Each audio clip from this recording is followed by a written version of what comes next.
예, 여호수아 15장 강의 설교를 시작하겠습니다. 오늘은 여호수아 15장 할 차례예요. 어제도 못했지요. 어제도 못하고 너무 조금 바빠가지고 손님들이 하도 많이 와가지고 저 경기도에서 목사님들이 많이 오셔가지고 그래가지고 어저께는 건너뛰었어요. 네, 오늘은 여호수아 15장 강의 설교를 시작하겠습니다.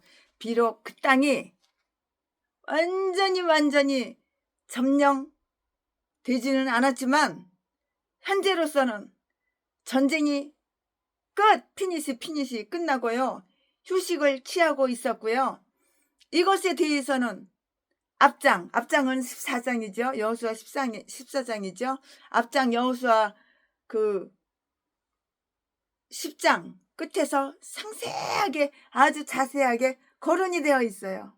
14장에 보면은 군대는 모두 앞장, 그러니까는 여호수아 14장에서 돌아와서 길갈의 집결에 있었고요. 거기에서 땅을 이렇게 저렇게 분배하고 나누기 시작했어요. 그러나 이 일은 후에 실로에서 완결되었다고요. 완결되었는데 이 말씀은 18장 1절 이하에 본장에서 우리는 유다 지파의 분깃을 보게 되는데요. 다른 경우에서와 똑같이 마찬가지로 이 일에 있어서도 유다는 우선권을 가졌어요. 우선권을 가졌다고요.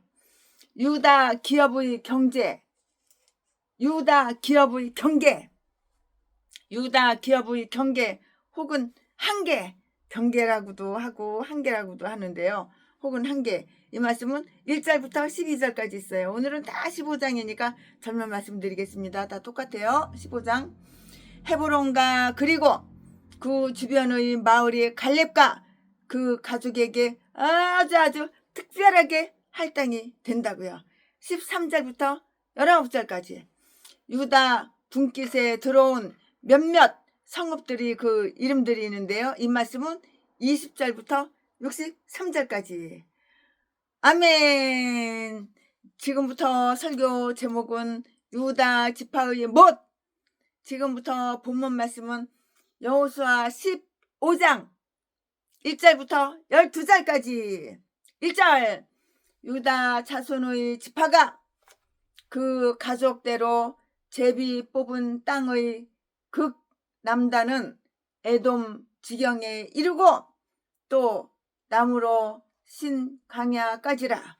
2절, 그 남편 경계는 여매의 극단 곧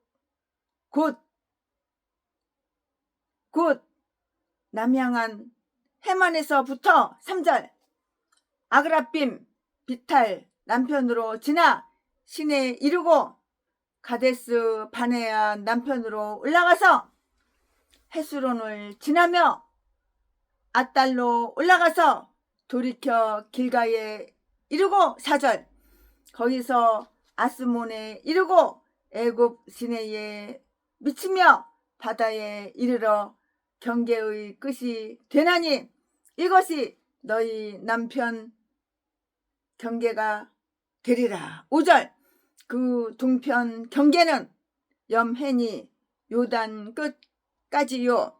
그 북편 경계는 요단 끝에 당한 해만에서부터. 6절, 베토 글라로 올라가서 벳 아라바 북편을 지나 루벤 자손 보안의 돌에 이르고. 7절, 또 아골 골짜기에서부터 드비를 지나 북으로 올라가서 강 남편에 있는 아둠민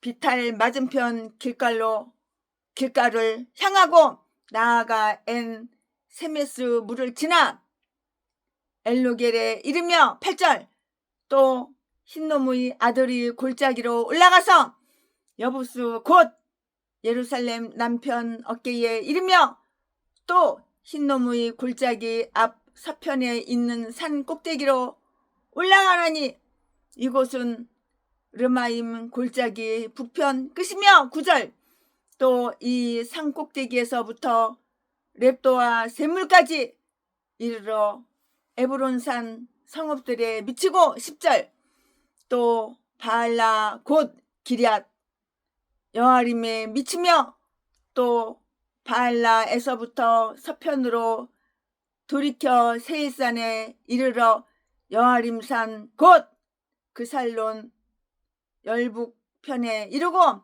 또 벳세메스로 내려가서 딥나로 지나고 11절 또 에그론 북편으로 나아가 시크론에 이르러 바알라 산에 미치고 얌느엘에 이르나니 그 끝은 바다며 12절 서편 경계는 대해와 그 해변이니 유다 자손이 그 가족대로 얻은 사면 경계가 이러하니라.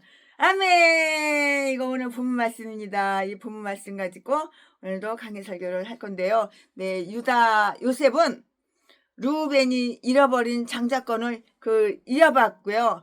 이어받은 야곱의 2명의 아들이었어요. 유다는 통치권을 이어받았고요. 요셉은 2배의 분깃을 받았는데요. 그러므로 이 두 지파는 첫 자리를 차지하게 되었는데요. 유다는 가나안의 남쪽 부분을, 요셉은 북쪽 부분을 이렇게 차지했다고요.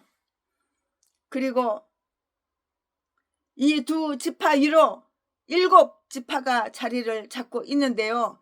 이 두 지파의 종속물로서 각자의 기업을 분배를 받았어요. 이건 네 거, 이건 너 거, 이건 너 거.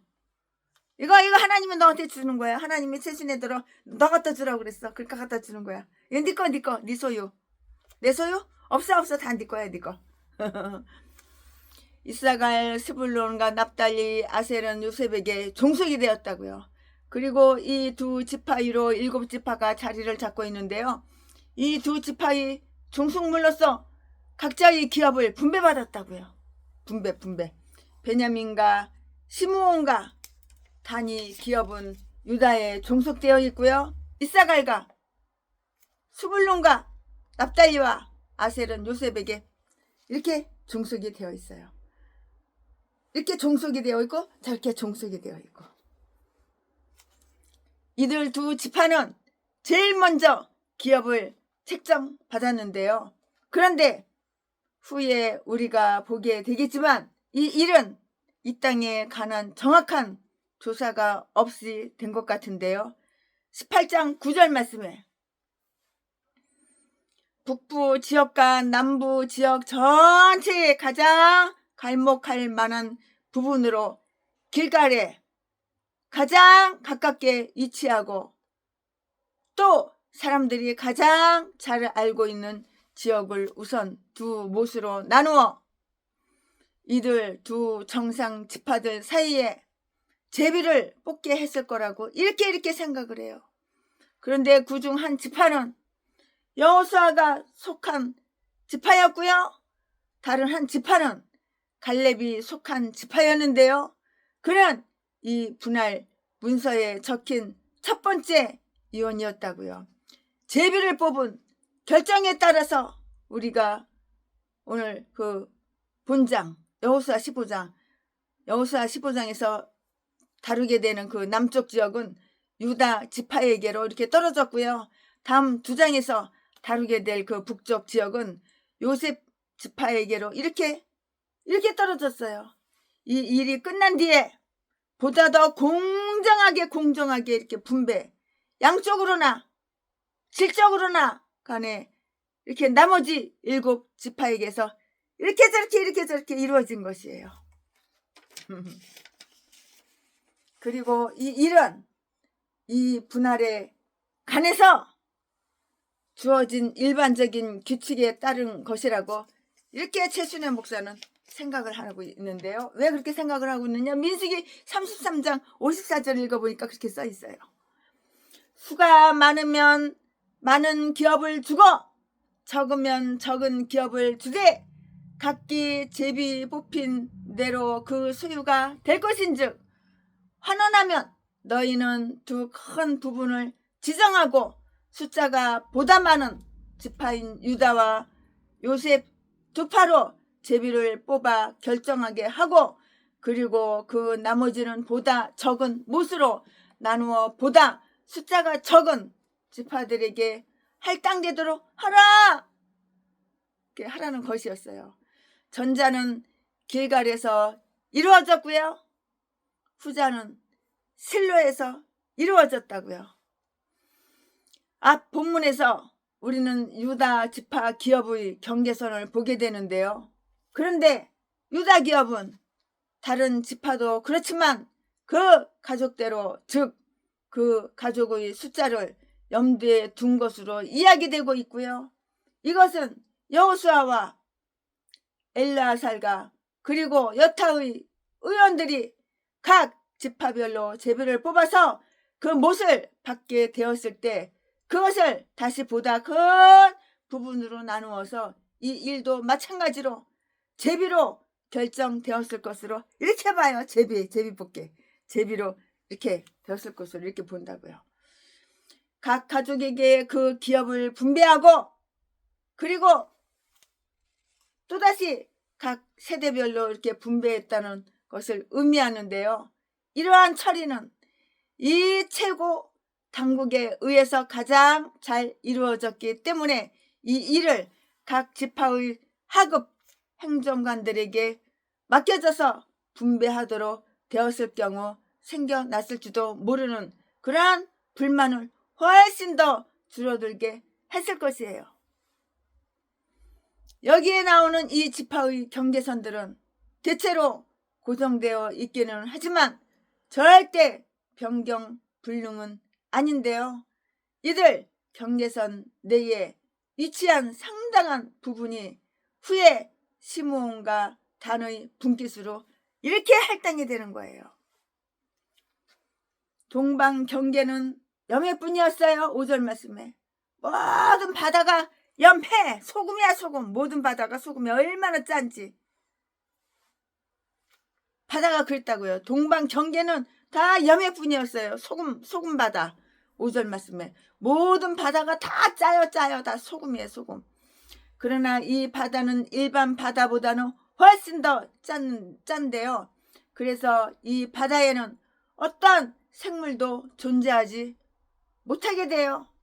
아브라함 시대에 소돔과 고모라가 불과 유황으로 파멸되어 그 결과 이 죽음의 바다의 밑바닥에 다 매장이 된 거예요. 남쪽 변경은 전체적으로 가나안 땅의 경계였는데요. 그것은 본문 1절부터 4절과 민수기 34장 3절부터 5절을 비교해보면 아주 분명하게 명백해질 것이라고요. 명백하다고요. 그래서 이 힘있고 용맹무쌍한 유다 지파는 전 국토의 변경지, 즉 대대로 숙적인, 비록 이들의 두 아버지는 쌍둥이 형제였지만 에돔 족속들을 향해서 마주보고 그 변경지를 지키게 되었어요. 그 변경지를 지키게 되었다고요. 그러므로 유다 지파 출신인 우리 주님과 그의 왕국도 에서의 산을 심판하실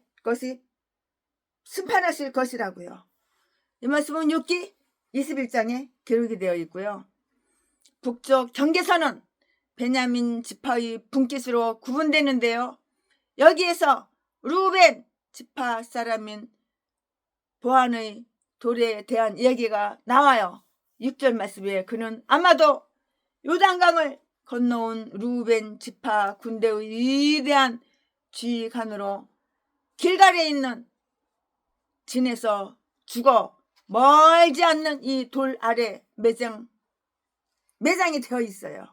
돌 아래 거기 이제 죽어서 이제 거기다가 이제 장사 지낸 거예요.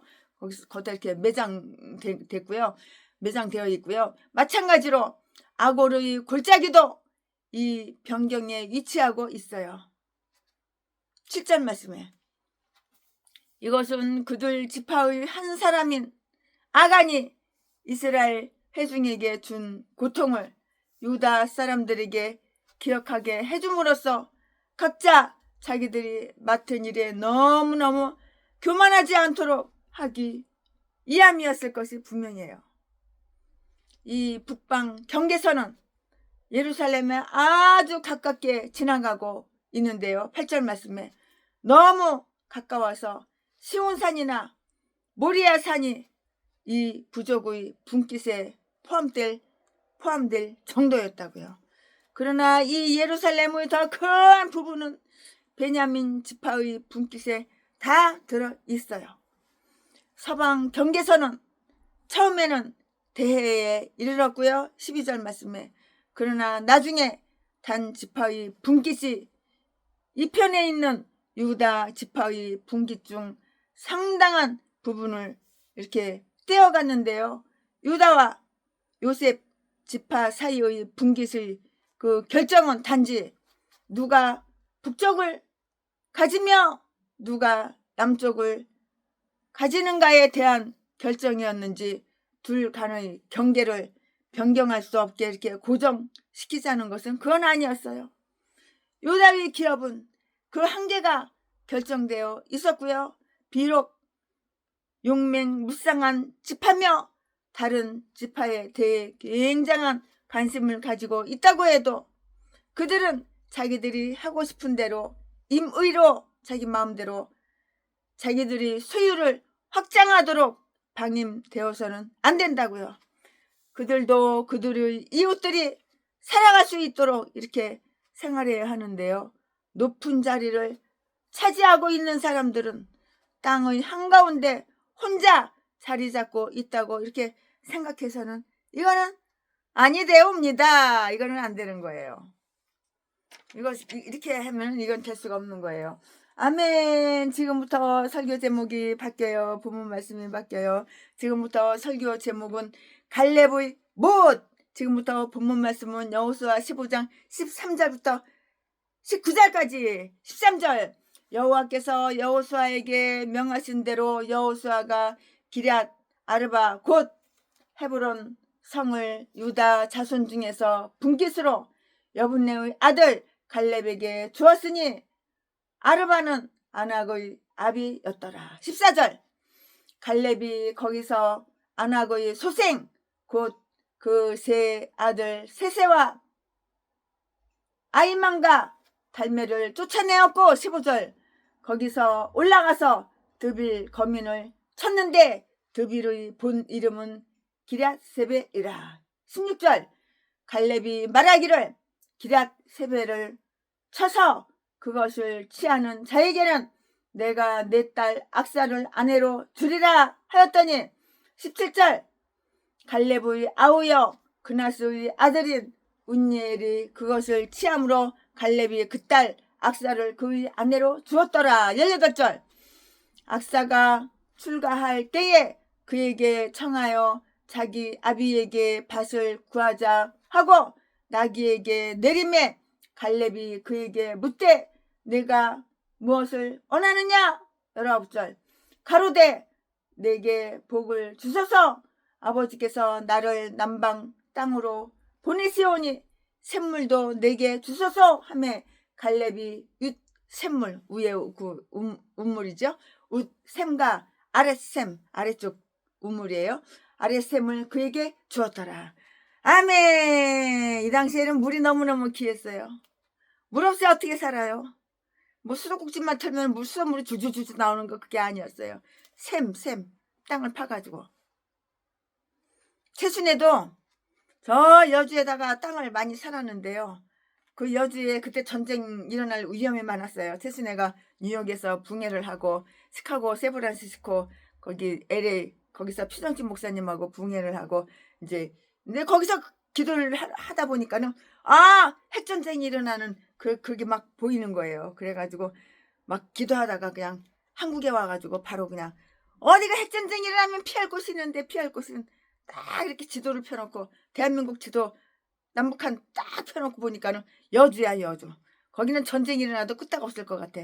양쪽이 그냥 사방팔방이 다 산이고 벌판이고 그리고 거기는 인삼밭이 엄청나게 많아요. 그래서 그 산을 저기 사는 산인데 높은 산이 아니라 그냥 이렇게 거의 평범한 동산 같은 낮은 산이에요. 그리고 가실나무도 많아요. 그래가지고 그 땅을 사가지고 거기다 우물을 몇 개 팠죠. 우물 몇 개 파고 펌프 저기 그 물을 샘을 많이 팠어요 제가. 왜냐면은 최순의 지인들 한 1000명이고 2000명이고 이렇게 모아놓고 가서 단체 생활을 하려고. 그래가지고 씨앗도 많이 사다 놨어요. 배추도 심고 당근도 심고 감자도 심고 그냥 씨앗도 그리고 냉장고도 많이 갖다 놓고. 그리고 그 당시에는 건물에 아무것도 없으니까 컨테이너만 한 7, 8개 사다가 컨테이너만 넣고 컨테이너에서 전기 끌어다가 전기 하수구 전기 화장실 그것만 우선 만들어 놓고 있어요. 그리고 지금은 쬐끄맣게 이제 건물을 하나 전하는데 최순애가 1년에 한두 번씩 가봐요. 우리 집사님들은 거기서 상주하고 계시고 최순애가 물론 월급은 조금 주죠. 이 역사가는 기회가 있을 때마다 갈렙에 대해서 언급하고 그를 영예롭게 하기를 기뻐하는 것 같은데요. 그는 온 마음으로 하나님을 따르며 영화롭게 했기 때문이라고요. 여호수아가 헤브론의 산을 그에게 기업으로 허락해 준 것이 바로 이야기에 반복되고 있다고요. 이렇게 반복되고 있다고요. 13절 말씀에 그에게 이것이 주어진 경우를 이야기하고 있는데 여호와께서 여호수아에게 명하신 대로 했고요. 비록 갈렙이 약속을 받고 정당하게 요청할 자격이 있다고 해도 하나님께서 여호수아에게 제비를 뽑아 땅을 분배하라고 이렇게 명령하셨기 때문에 단 하나뿐인 이 경우에도 하나님의 명령 즉 신탁이 없이는 어떻게 달리 해볼 수가 없었다고요. 이것은 절대로 자기의 옛 친구인 갈렙을 인정하지 못해서가 그게 아니었어요. 그래서 그는 이 경우에도 하나님과 의논했을 것이라고 이렇게 생각이 들어요. 최순애 목사가 강해설교 준비하면서 하나님과 의논을 했겠지? 최순애도 무슨 큰일을 하면은 하나님과 의논을 하죠. 하나님과 대화를 하죠. 근데 어느 때는 분별을 못할 때에는 이 하나님의 음성 맞긴 맞는데 이게 긴가민가 할 때도 좀 옛날에는 있었지만은 그래도 하나님과 의논을 하는 편이에요. 하나님께서 여호수아에게 제비를 뽑아 땅을 분배하라고 이렇게 명령하셨기 때문에 단 하나뿐인 이 경우에도 하나님의 명령 즉 신탁이 없이는 어떻게 달리 해볼 수가 없었다고요. 이것은 절대로 자기의 옛 친구인 갈렙을 인정하지 못해서가 그건 아니었어요. 그건 아니었는데 그래서 그는 이 경우에도 하나님과 의논했을 것이라고 이렇게 생각이 돼요. 어떠한 경우에서든지 조금의 의심이라도 있으면 하나님의 뜻을 찾아보고요. 우리가 해야 될 길을 명백하게 알아보는 것이 바로 바람직한 일이라고 이렇게 보는 것이에요. 유다 자손 가운데 있던 땅을 분깃으로 주었다고 이야기되고 있는데요. 각 지파의 기업이 논의되기 전에 이 부분이 그에게 할당되어졌고요. 하나님께서는 이 부분을 그렇게 지정하셨을 때 이미 그런 할당을 염두에 두신 것이 아주 분명한 것이에요. 이것이야말로 갈렙이 그 형제들과 따로 떨어지지 않고 다른 지파의 사람들에게 둘러싸여 사랑하도록 하기 위한 참으로 아주 자비로운 그런 배려였다고요. 갈렙이 이 분깃을 점령한 일에 관해서 들어요. 갈렙이 헤브론을 정복하는 데서 그 자신의 용기를 보여주었는데요. 14절 말씀에 갈렙이 거기서 아낙의 3명 아들을 갖다가 쫓아내버렸어요. 그냥 가 나가 그래가지고 그냥 다 쫓아내버렸어요. 3명의 아들을. 갈렙이 거기서 아낙의 3 아들을 쫓아냈다고. 즉 갈렙과 그를 도와준 사람들이 쫓아냈다는 것을 이렇게 쫓아냈다는 것을 이렇게 의미하는 것이라고 이렇게 보는데, 그것은 하나님이 함께 하시면 이 일에 성공할 것이라고 말한 그 확신이 14장 12절 여호수아, 헛되지 않았으며 그의 기대가 응답되었음을 이렇게 보여주기 위해서 여기에서 다 이렇게 언급된 것이에요. 그가 이 거인들을 죽였다 고 이렇게 기록되지 않고, 거기서 몰아냈다 죽였다고 그러지 않고 몰아냈다고 이렇게 기록이 되어 있는데요. 이것은 갈렙이 공격해 오자 그들이 그 앞에서 물러나 도망쳤다는 것을 이걸 의미하는 거예요. 이것을 의미하는 거라고. 도망쳤다는 것을 의미한다고요. 그들의 체력과 신장이 그들 마음의 용기를 지탱해 줄 수가 없었고요. 그들은 사자의 얼굴을 가졌으나 벌벌벌 떠는 토끼의 마음을 가지고 있었는데요. 이와 같이 하나님께서 때로는 방백들의 심령을 꺾으시며 시편 76편 12절 말씀에 만민의 두목들이 총명을 빼앗으신다고요. 욥기 12장 24절에 그러므로 교만한 자들이 그 자신감은 아주 쪽팔려 수치가 된다고. 수치가 얼마나 수치스러워. 수치가 된다고. 우리도 울부짖는 사자인 마귀를 대적하면 그가 죽지는 않는다고 해도 도망치고 말 것이에요. 그러니까 마귀는 싸워서 이겨야 되는 거야. 그러면 마귀가 피한다고, 도망간다고, 도망친다고요. 도망치고 만다고요.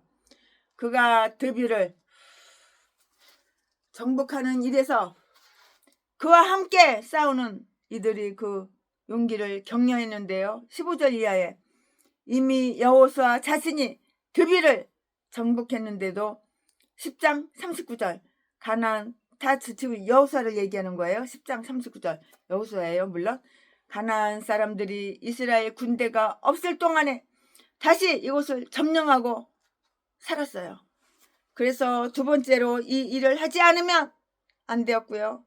갈렙이 자기와 자기 가족을 위해서 헤브론을 완전히 장악했을 때 그는 자기 자신의 유익만큼이나 공중의 유익에도 아주 그냥 열심히 있음을 보여주기 위해서 드비를 향해서 계속해서 공격해 나간 것이에요. 계속해서 공격해 나갔다고요. 그리고 이 성이 완전히 정복될 때까지 군대를 해산시키지 않았는데요. 이 성은 헤브론 남방 약 10마일 거리에 위치하고 있었고요. 그리고 이 성에 대해서 특별한 이해관계가 있는 것도 그건 아니었어요. 그건 아니지만 그는 이 성을 점령함으로써 자기 부족 전체에게 유익을 주려고 이렇게 했다고요. 여기서 우리도 우리 자신의 것만을 추구하고 신경 쓰고 그냥 내 자신 이거 내 자신의 것만 이렇게 신경 쓸 것이 아니라 그 지체가 되어 있는 공동체의 유익을 위해서 우리 스스로가 관심을 가지고 참여하는 것을 이렇게 배워야 되는 거예요. 나만 잘 살래. 아, 우리 교회만 부흥될래. 아, 옆에 교회 성도들 다 뺏어와. 꼬셔가지고 선물 줘가지고 다 뺏어와. 이게 아니라고.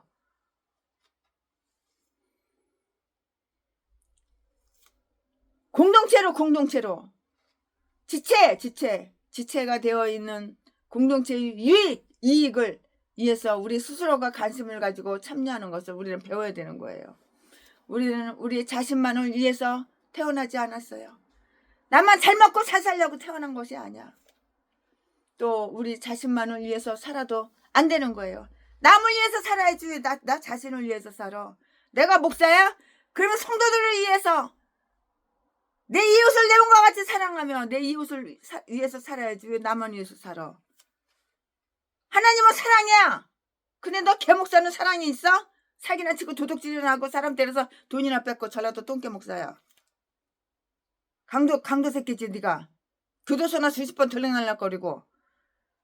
왜 주인 없을 때 남 집에 와가지고 돈이 되는 거 민코코트고 현금이고 금반지고 금목걸이고 다이아몬드고 싹 다 훔쳐가. 도둑놈 새끼. 딴 것도 목사라고. 이 개 싼 것들이 다 전라도야. 전라도는 이런 똥개들밖에 없어. 어떤 이들은 이 도시에 가나안 사람들이 대학에 있어서 마치 그리스의 아테네처럼 젊은이들을 교육시켰을 것이라고 이렇게 추측한다고요. 우리는 단체 이익을 바라야지 개인의 이익을 그렇게 해서는 안 되는 거예요. 단체. 내 자신 나만 나 자신을 위해서 살아. 나를 위해서 살아. 그게 아니라고. 우리 자신만 위해서 살아서 그거 안 되는 거라고. 나만 위해서, 내가 나를 위해서 사는 거 아니라고. 이웃을 위해서, 하나님을 위해서, 교회를 위해서, 대한민국 국민을 위해서 살아야지. 국회의원이라는 똥개들도 국민을 위해서 사는 게 아니라 배때기 채우려고 세비받아 처먹고 그런 인간들이 너무 많아. 또 자신만을 위해서 살아서도 안 된다고. 이 성의 이름의 주의를 한번 기울여볼까요? 이 성은 기럇 세벨이라고 불려졌는데요. 그것은 최고의 도시라는 뜻이고요. 또한 기럇 산나 49절이라고 이렇게 부르는데요. 어떤 책을 최순애가 이렇게 읽어보니까는 학문의 도시라고 이렇게 부르는 곳도 있어요. 어떤 이들은 이 도시에 가나안인들이 대학에 있어서 가나안 사람들이 그 대학에 있어서 마치 그리스의 아테네처럼 그리스의 아테네처럼 젊은이들을 교육시켰을 것이라고 이렇게 추측이 가요. 최순애 목사가 강의 설교 준비하면서. 아마 그렇게 아테네처럼 젊은 사람들을 모아놓고 교육시켰겠지. 그럴 것이다. 이런 추측이 간다고요. 아니면은 이곳에 그들이 역대기들이나 혹은 역사의 기록물들 및 그 나라의 고전들이 비치되어 있었어요.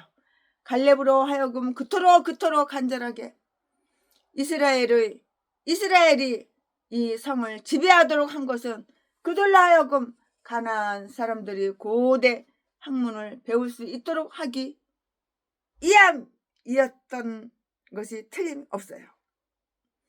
갈렙은 이 성을 정복하는 일을 맡아 이 일에 고용된 병력을 통솔하는 자에게는 자기 딸과 상당한 모슬 기업을 주겠다고 이렇게 제안을 했는데요. 16절 말씀에 사울도 골리앗을 죽이는 자에게는 자기 딸을 줄 것을 이렇게 약속했었다고요. 사무엘상 17장 25절에 사울이든 갈렙이든 자기 딸을 그녀가 사랑할 수 없는 그런 사람과 결혼하도록 강요할 생각은 없었을 것인데요. 그러나 그들은 다 같이 비록 이 일이 자기들이 기분과 성향에 맞지 않는다고 해도 그 딸들이 자기 아버지의 뜻에 순종하고 따를 것이라고 이렇게 생각했었다고요.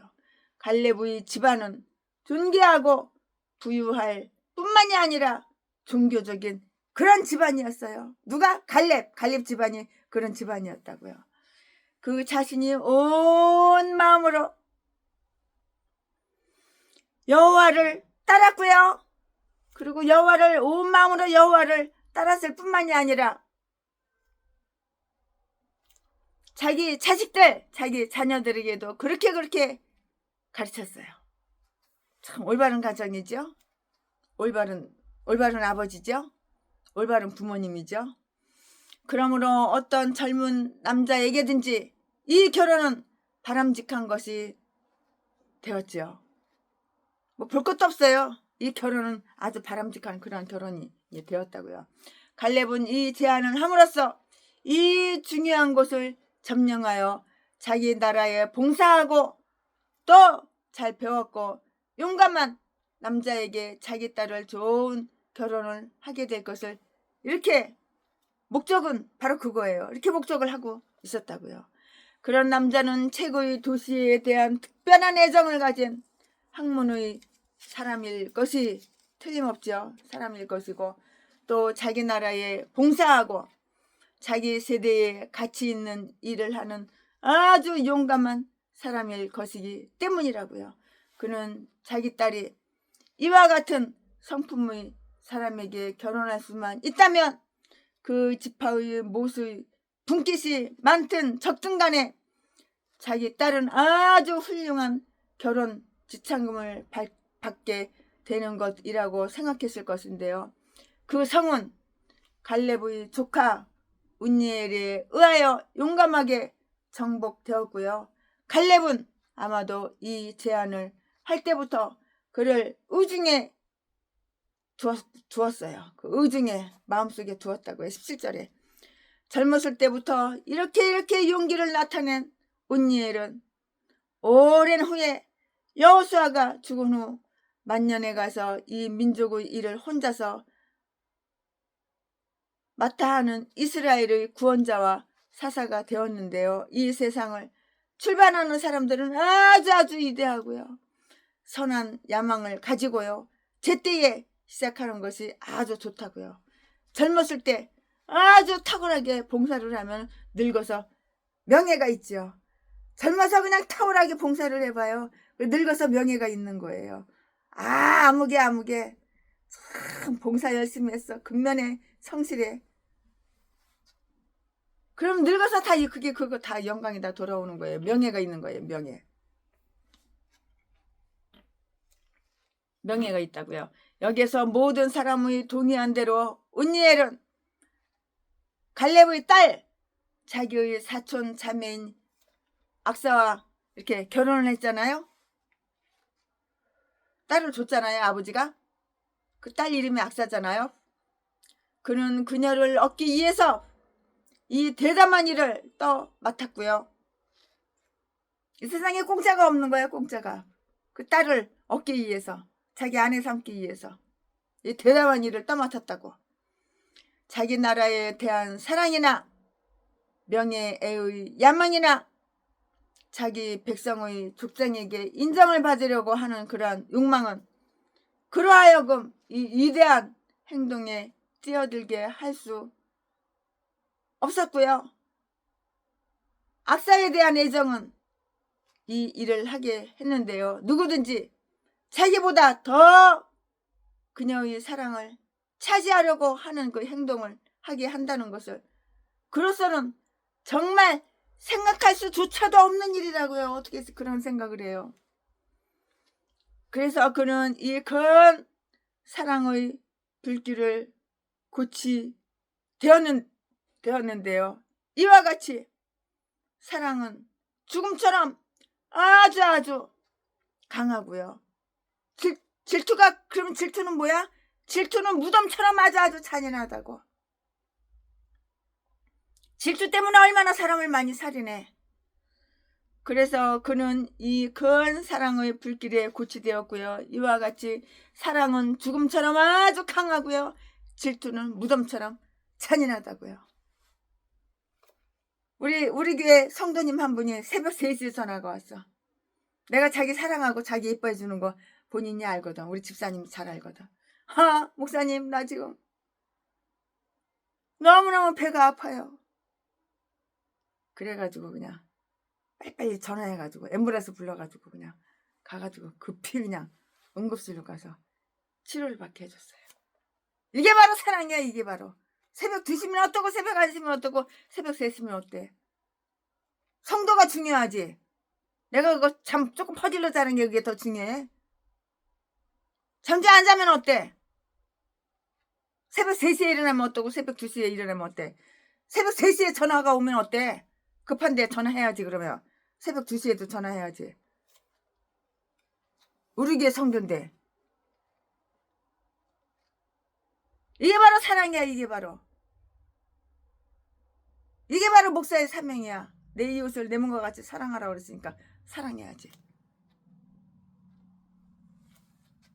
나를 믿으니까 전화했겠지. 안 믿었으면 전화했겠어? 이와 같이 사랑은 죽음처럼 강하고 질투는 무덤처럼 잔인하다고. 누구 조금 잘 되면 그냥 사춘이 땅 싸면 배가 아파가지고 그냥 개지랄 헛지랄 그냥 별지랄 다 하고. 지금 역사가는 땅을 분배하는 일을 기술하고 있었기 때문에 악사의 모신 땅에 관한 이야기를 우리들에게 다 이렇게 저렇게 들려준다고요. 우리가 볼 때 가나안을 정복한 이들은 이 많은 풍부한 도시들을 탈취해서 소유한 사람들이었기 때문에 돈은 굉장히 많았을 것으로 이렇게 생각이 되는데요. 그러므로 그들에게는 하나님의 약속의 운덕으로 누리게 된 이 땅이 훨씬 더 비교가 안 될 만큼 훨씬 더 가치가 있는 것이라고요. 그녀는 약간의 땅을 갈렙이 주는 선물로서 얻었는데요. 이것은 그녀가 슬로 보아스의 딸들이 그랬던 것처럼 자기 지파 내의 가족과 결혼했기 때문에 허락되었고요. 갈렙이 그녀에게 남방 땅을 주었고요. 19절. 그러나 실제로 남방 땅은 건조하고 가뭄이 잘 드는 그런 것이었어요. 그녀는 자기 요청보다 더 많은 것을 얻었다고요. 그녀는 자기 남편을 시켜서 밭을 유구하게 하려고 했었는데요. 이 밭은 아주 특별한 밭이거나 혹은 갈렙의 분깃에 속한 들판의 밭이었을 것이라고요. 그리고 그것은 갈렙이 결혼한 자기 딸에게 준 남방 땅에 연접되어 있었는데요. 그녀는 자기 남편이 자기 아버지와 가장 유리한 관계에 있다고 이렇게 생각을 했고요. 틀림없이 그녀의 아버지는 그녀의 남편이 최근에 이루어 놓은 영광스러운 일을 굉장히 기뻐하고 있었다고요. 그러나 그녀의 남편은 그녀가 요청하는 것이 보다 더 타당하고 또 그녀가 훨씬 더 효과가 있을 것이라고 이렇게 생각을 했는데요. 따라서 그녀는 자기 의사와는 정반대가 되지만 남편의 판단에 복종을 했다고. 그리고 그녀는 이 건의를 맡아서 처리를 했어요. 첫째로 그녀는 자기 아버지가 자기를 데리고 남편의 집으로 갈 때, 즉 자기 딸을 잘 시집 보내게 되었다는 만족감에서 그녀를 위해서는 무엇이라도 해줄 생각이 있을 그때를 기회로 이렇게 포착을 했다고요. 둘째로 그녀는 나귀에서 내렸어요. 이것은 자기 아버지에 대한 존경과 섬김의 표시였는데요. 그녀는 결혼하기 전에와 마찬가지로 여전히 자기 아버지를 섬기려고 했었는데요. 그녀가 나귀에서 내리면서 울고 한숨 지었더라 이렇게 기록이 되어 있어요. 그렇게 되어 있어요. 그녀는 어떤 슬픔과 관심을 표시함으로써 자기 아버지로 하여금 그녀가 원하는 것을 요구할 기회를 줄 수 있게 했을 것이고요. 셋째로 그녀는 이것을 축복이라고 이렇게 부른다고요. 왜냐하면 이것이 그녀의 생활에 편의를 더해 주는 것이기 때문인데요. 그녀는 자기가 결혼하는 것은 아버지의 뜻에 대한 그러한 동의이기도 하지만 동시에 아버지의 명령에 순종하는 것도 되므로 아버지가 그녀를 축복하는 일을 거절하지 않을 것이라고 이렇게 분명하게 확신했었다고요. 넷째로 그녀는 셈만을 구한다고요. 그 셈이 없이는 그녀가 가진 땅은 경작이나 목축에 아무 소용이 없을 것이라고요. 그러나 그녀가 요구한 이것은 그 셈이 있는 밭까지도 의미하는데요. 그녀의 요청의 절도와 이치에 맞는 주장은 그녀에게 큰 유익을 안겨다 주었다고요. 물 없는 땅은 물기 없는 나무와 같고 피 없는 동물이 뭔가 같을 것인데요. 그러므로 하나님께서는 물을 한 곳으로 모이게 하사 물을 곳곳에 아주 지혜롭고 자비롭게 내려주심으로써 땅이 사람의 삶을 위해서 아주 풍성하게 도와줄 수 있게 하셨다고요. 시편 104편 10절 이하 말씀을 참조해 보시기 바랍니다. 다 기록이 되어 있어요. 그래서 악사는 요구하는 바를 얻었고요. 악사의 아버지는 딸내미 악사가 요구하는 바를 주고도 더 줬어요. 더 줬어. 사랑하니까 더 주는 거지. 사랑하면은 주고 더 주고 싶어. 최순애가 사랑하는 목사님은 대적자금을 2억을 주고 트럭을 하나 줬는데 더 주고 싶어서 2억을 더 갖다 줬어. 사랑하니까. 그 사랑이 하루아침에 생긴 게 아니야. 오랜 시간 지켜보고 관찰해보고 어쩌면 저렇게 마음이 이쁠까, 어쩌면 저렇게 생각이 이쁠까, 어쩌면 저렇게 행동이 이쁠까. 하나님 마음에 쏙 드니까 최순애 마음에도 쏙 드는 거야. 그러나 귀신 마음, 마귀 사탄 마음에 쏙 드는 개목사들은 10,000원짜리 1,000원짜리 하나도 주기가 싫으니까 안 주는 거야. 달라고 아무리 은행 새마을금고 계좌번호 수백 번 수십 번 사진 찍어서 보내도 주기가 싫으니까 안 주는 거야. 인간 같아야지 주지. 너도 예수 안 믿는데 명색은 목사지만은 명찰만 목사 달면 뭐래. 개차반인데 완전히 양아치 똥개인데. 그러므로 하나님께서는 물을 한 곳으로 모이게 하사 물을 곳곳에 지혜롭고 자비롭게 내려주심으로써 땅이 사람의 삶을 위해서 풍성하게 도와줄 수 있게 하셨다고요. 그러니까 그 사람을 갖다가 개척자금 내가 주려면은 알아봐야 돼. 만나야 돼. 얼굴을 봐야 돼. 행동을 봐야 돼. 말하는 언어를 봐야 돼.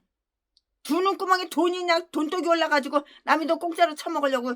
그러나 아니면은 정말 하나님을 일을 하고 내가 이 돈을 줬을 때 영혼을 살리고 정말 영혼들을 사랑하고 하나님의 일을 위해서 사용하나 그걸 알아보고 주는 거야. 알아보고. 배때기나 채우고 그 돈 가지고 술이나 처먹고 기집질이나 하고 그러라고 주는 게 아니야. 생활비나 하고 용돈이나 하라고 주는 게 아니야. 피스방에 가가지고 게임이나 하라고 그러고 주는 게 아니라고. 그러니까 어떤 인간인가 알아야지. 그러니까는 번개불에 콩 볶아 먹어? 그럴 수는 없는 거야. 오랜 시간 관찰하고 얼굴을 보고 함께 예배도 드려보고 함께 식사도 해보고 그러고 나서 2억씩 주는 거야. 대화도 해보고 얼굴도 보고 만나도 보고. 최순애 목사가 부산에 부흥회를 갔어요.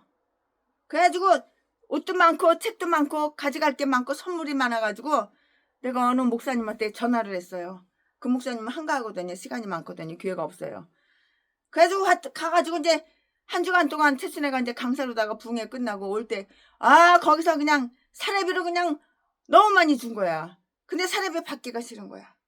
그래가지고 사례비를 갖다가 헌금함에다 다 집어넣고 오늘 사례비 받은 거는 일주일 동안 최순애가 사례비 받은 건 하나님께 드립니다. 그리고 헌금함에다 다 집어넣고 그냥 빈손으로 그냥 왔어요. 그랬더니 이 인간이 나한테 욕을 하고 노발대발하면서 거기서 사례비 받은 거 다 받아가지고 자기 주지. 왜 거기다가 헌금함에다 다 집어넣고 왔냐고 개지랄 난리를 부리는 거야. 그래가지고 내가 이 새끼하고 그 사모 그 여자 2번 다시 붕괴할 때 안 데리고 가. 내가 기름값 줬잖아. 기름값 파라고. 기름값 20만 원 주고 양복 케이블하고 100만 원 주고 그 고마운 거는 모르고 두 눈구멍에 돈독이 올라가지고 그냥 그 사례비를 왜 안 받았냐. 아유 그거 받으면 뭐 할 거야. 사례비 한 200-300 주는 거 그거 받으면 뭐 할 거야. 있어도 그만 없어도 그만인데 거기도 보니까 개척교회 같고 그러니까 거다가 그냥 헌금함에다 다 집어넣고 왔지. 그는 그녀에게 윗셈과 아랫셈을 모두 주었기 때문인데요. 우리가 보통 윗밭 아랫밭을 구분하는 것처럼 그 밭에 있는 셈에 따라서 두 밭은 그렇게 불렀을 것이라고 보는데요. 이것을 하늘의 비와 땅의 샘으로부터 솟아나는 샘물로 된 밭 하나로 이해하는 사람들은 우리가 흔히 비교하는 그 운유를 말해줘요. 운. 법 중에서도 운유법이 있죠.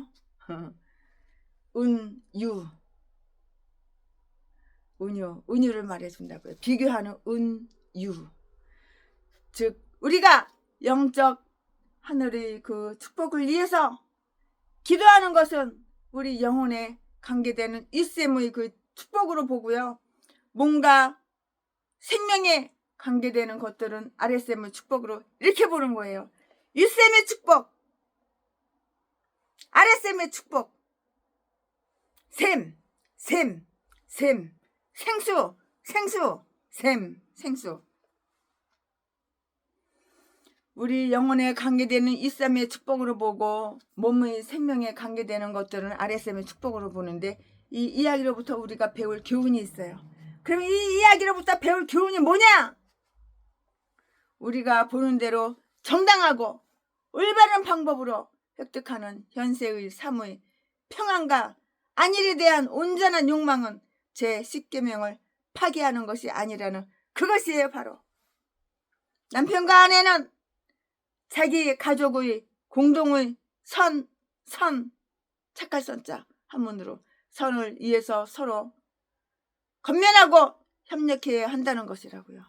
또한 그들은 하늘 아버지에게 가장 좋은 그 축복들,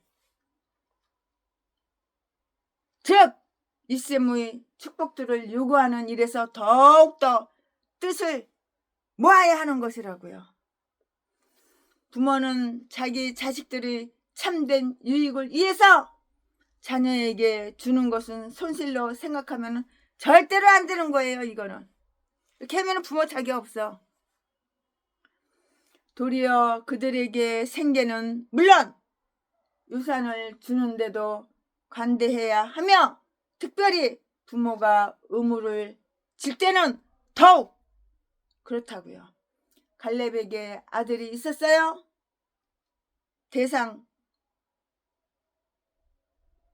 역대상 4장 15절에 그러나 이와 같이 자기 딸에게도 후하게 줬다고요. 자기 자녀들과 유익하게 나누어 가질 수 있는데도 그것을 자녀에게 주기를 아까워서 발발발 떨면은 아까워하는 그런 부모들은 자기와 자식들과의 관계를 잊어버리는 그런 부모예요. 내 새끼한테 주는데 아깝게 뭐가 아까워. 아멘. 지금부터는 설교 제목이 바뀌어요. 본문 말씀이 바뀌어요. 지금부터 설교 제목은 유다 지파의 도성들. 지금부터 설교 제목은 지금부터 본문 말씀은 여호수아 15장 20절부터 63절까지. 20절 유다 자손의 지파가 그 가족대로 얻은 기업은 이러하니라. 21절 유다 자손의 지파의 남으로 에돔 경계에 접근한 성읍들은 갑스엘과 에델과 야굴과. 22절 기나와 디모나와 아다다와. 23절 게데스와 하솔과 인난과.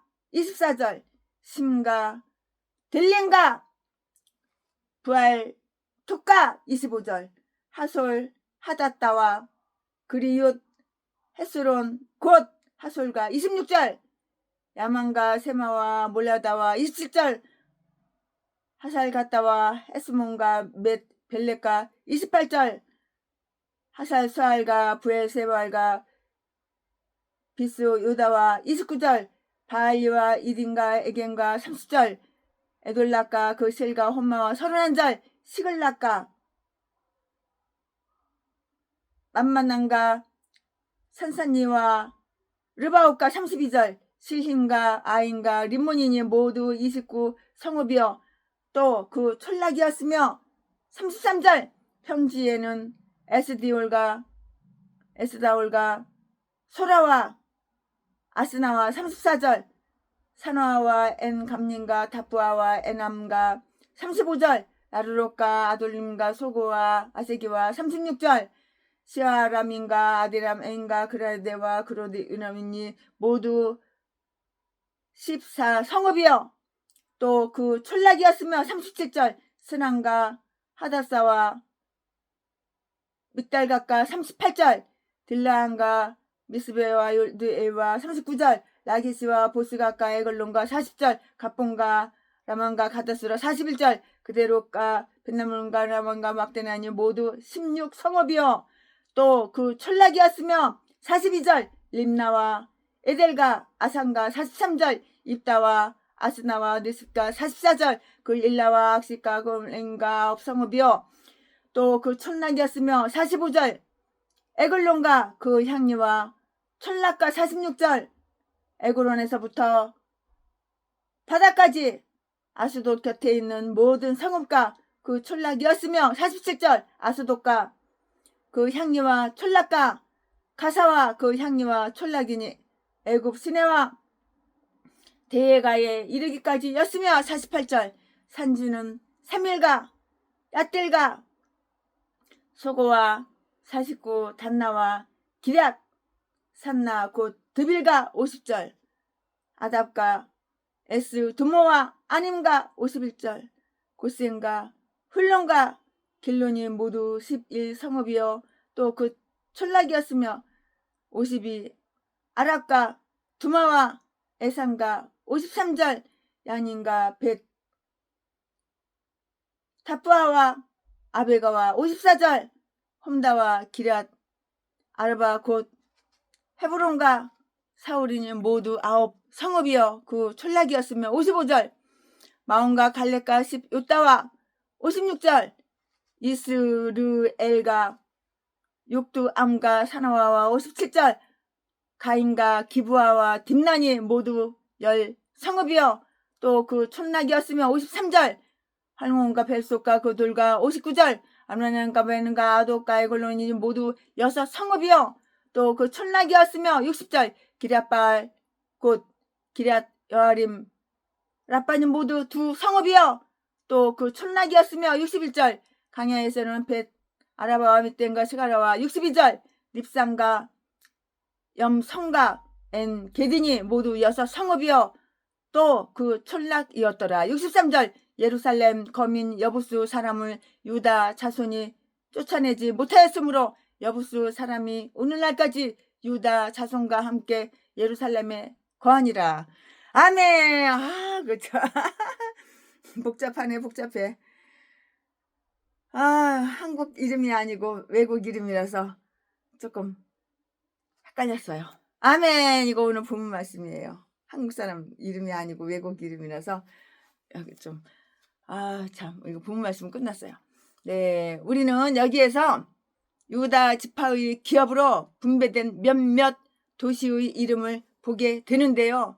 이것들이 언급된 것은 이들로 하여금 자기들의 것을 알고요. 그것을 지키되 굳게 지켜서 비겁이나 나태 때문에 자기들의 소유를 잃어버리지 않게 하기 위함이었다고요. 여기에 성읍들의 이름이 기록되고 그리고 몇 분류로 숫자가 나눠지는데 그것은 지금 우리가 생각하는 것보다 더 좋은 이유가 있어서 그렇게 했을 것으로 그렇게 본다고요. 몇몇 성들은 에돔 해변을 향한 변경 도시라고 이야기되고 있는데요. 21절부터 32절까지 여기에 38개의 이름이 실려 있으나 29개의 성읍으로 이야기하고 있다고요. 32절 말씀에 이들 성읍 중에 9개는 후에 시므온의 분깃으로 넘어갔으며 19장 2절 이하에 나타나는 것과 비교해보면 시므온의 소유로 계수되고 있기 때문이고요. 그러므로 유다 지파에 남은 것만이 계수되었다고요. 비록 다른 것도 이름은 있어요. 그렇지만 그렇다고요. 평지에 있는 것으로 이야기되고 있는 성읍들이 33절 이름은 15개의 성읍이 있으나 14개의 그 계산으로 다 되어 있어요. 꼭 성경 공부하는 것 같으죠? 강해석유가 이래요. 원래 이래요. 재미없죠? 여기에 있는 그데라와 그대로 다임이 한 도시의 두 이름이거나 혹은 두 부분으로 된 것 같은 그 성읍이라고 이렇게 생각이 되는데요. 16개의 성읍은 아무런 구분의 명칭이 없이 이름이 적혀 있는데요. 37절, 41절 9개의 성읍이 더 추가되고 있다고요. 42절부터 44절까지. 그리고 3개의 블레셋 성읍들, 곧 에그론과 아스돗과 가사가 나오는데요. 이 말씀은 45절에서 47절까지 나오고요. 산지의 성읍들은 모두 11개인데 48절에서 51절 9개의 성읍이 더 추가되고요. 52절에서 54절 10개의 성읍이, 55에서 57절 또 6개의 성읍이, 58절에서 59절 그리고 2개의 성읍이 60절로 이렇게 추가된다고요. 광야 성읍이 6개가 나오는데 다른 성읍들 중에서도 몇몇은 그렇겠지만 주민들이 거의 살지 않는 지방의 한 부분이라고 이렇게 보는 것이에요. 지금 여기서 우리가 찾을 수 있는 것은 다음과 같아요. 그러면 우리가 여기서 무엇을 찾을 수 있는가 하고 다음에 무엇인가, 거기에 대해서 또 설명을 조금 드릴게요. 지금 여기에서 우리가 찾을 수 있는 것은 다음과 같은데, 그런데 우리는 후에 다윗성이 되고요, 우리 주 예수님이 태어나서 유명하게 된 그 베들레헴을 찾아볼 수가 없는 것이에요. 그러나 그 성읍은 아무리 해도 이렇게 존귀하게 된 경우를 제외해 버리면 유다의 수천의 고을 중에서도 작은 곳, 이어서 미가서 5장 2절 말씀에 성읍들 중의 하나로 계수되기는 너무도 작았었다고요. 그래서 이름이 적히지 않은 마을들 중의 하나가 되고 말았을 것인데요. 그리스도는 자기가 관계하는 곳에 영광을 주시기 위해서 오신 것이지, 그것들로부터 영광을 받으러 오신 것, 이것은 아니에요. 영광을 받으려고, 그것들로부터 영광을 받으려고 오신 것, 그것은 아니라고요.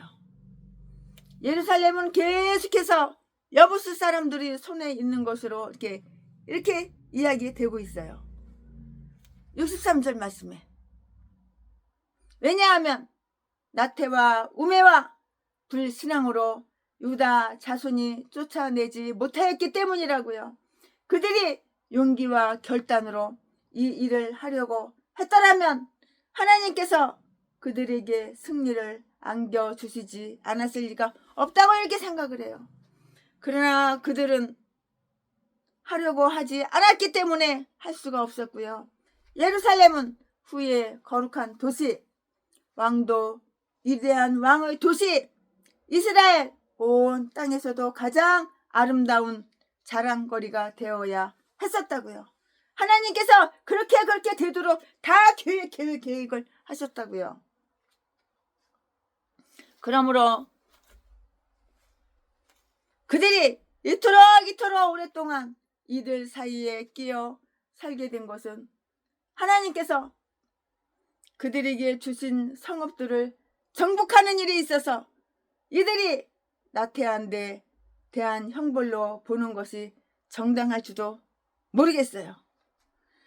유다의 성읍들 가운데서 모두 114개인데요. 우리는 림나라는 그 성읍을 보게 되는데, 이 성읍은 요람 왕의 시절에 반역을 일으켜서 아주 자유로운 독립국가를 세웠어요. 열왕기하 8장 22절에 기록이 다 되어 있어요. 한번 찾아서 한번 읽어보시고 참조해 보시기 바랍니다. 또한 우리는 아마 사왕이 살해된 라기스를 보게 되는데요. 열왕기상 14장 19절, 이곳은 우상 숭배의 무도를 한 곳이며, 미가서 1장 13절 말씀에 이곳에서 시온의 딸의 죄가 시작되었다고요. 아이도벨의 성읍인 길로가 여기에 언급되고 있는데요. 드고아는 예언자 아모스의 고향이었다고. 이 가까이서 여호사밧은 아주 영광스러운 승리를 얻었어요. 역대하 20장 20절 말씀에 또 마레사는 아사가 정복한 곳이었는데요. 이 지파의 여러 성읍들이 불운한 운이 없어 불운한 시절이 다윗의 역사에 나타나는데요. 아둘랍, 십, 그일라, 마온, 엔게디, 시글락과 이렇게 같이 이 지파에 계수된 이 성읍들은 다윗이 너무나 자주 뻔질나게 드나들던 그런 곳이라고요. 때때로 사울왕이 그를 여호와의 기업에서 내어 쫓았지만 다윗은 할 수 있는 한 이곳 가까이에 머물렀다고요. 유다의 광야는 그가 너무나 빈번히 다니던 그런 곳이었어요. 그곳에서 세례 요한이 복음을 선포했고요. 하늘나라가 시작되었다고요. 마태복음 3장 1절 말씀에 이 나라의 풍부는 틀림없이 그 옷을 포도즙에 빨겠다고 한 이 지파에 대한 야곱의 축복의 응답이었다고요. 창세기 49장 11절 말씀에 총괄적으로 말하면 유다야 너는 너희 형제의 질투거리가 아니라 찬송이 될지라 이렇게 말을 했어요. 아멘. 최신의 목사가 강해설교 여호수아 15장 강해설교 준비한 것은 여기까지가 끝입니다. 예수로 나의 구주 삼고 성령과 피로써 거듭나니 이 세상에서 내 영혼이 하늘의 영광 누리도다. 이것이 나의 간증이요 이것이 나의 찬송이세. 나 사는 동안 끊임없이 구주를 찬송하리로다.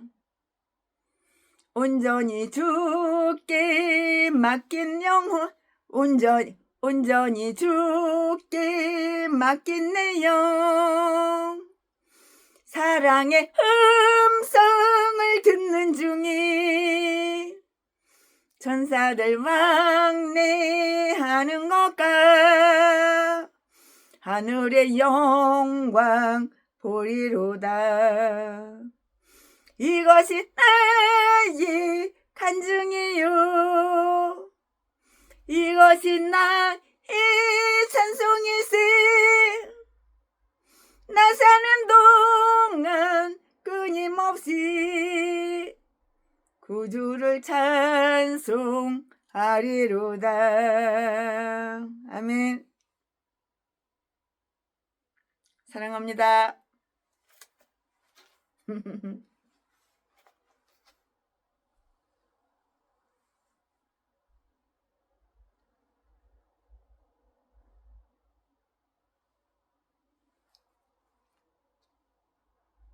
예수로 나의 구주 삼고 성령과 피로써 거듭나니 이 세상에서 내 영혼이 하늘의 영광 누리로다. 아멘.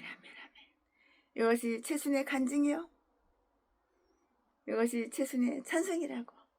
나 사는 동안 끊임없이 구주를 찬송하리로다. 아멘. 감사합니다. 사랑합니다.